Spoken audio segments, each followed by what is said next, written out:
Well, good morning, guys. You're back for another Wake Up Well, and we're continuing our journey in the Holy Habits, and this week we're launching in the habit of simplicity.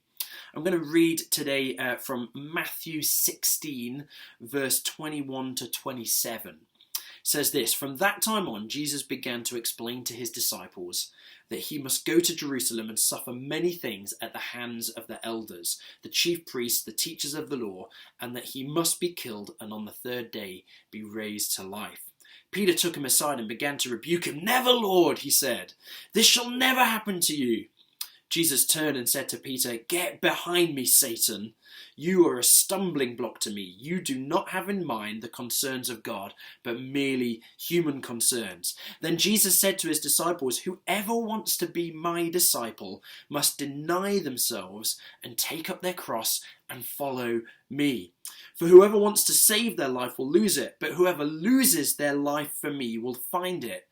What good will it be for someone to gain the whole world yet forfeit their soul? Or what can anyone give in exchange for their soul? For the Son of Man is going to come in his Father's glory with his angels, and then he will reward each person according to what they've done.'" I remember having a conversation with a guy a number of years ago. He was a really successful guy in his career. He'd got loads of academic achievements. He was raking in the money. He was being invited to crazy parties with famous people. Like, he was living the life. He was successful from the world's point of view. And I remember this conversation that I had with him. He talked about how one day he really sadly witnessed the death of an older family member, and he saw this older family member just laid out in a really undignified way. And this family member of his had also kind of been very successful in the world's eyes. He had the lifestyle that you could imagine that you'd want. He had two really lovely houses. He had all the stuff that you could want.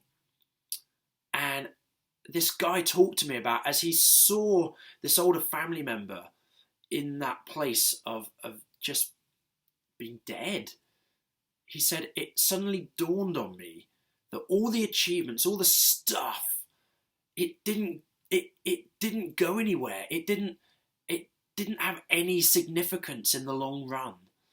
And it was actually only a few months down the line that this young guy gave his life to Jesus, and his life was radically changed and transformed.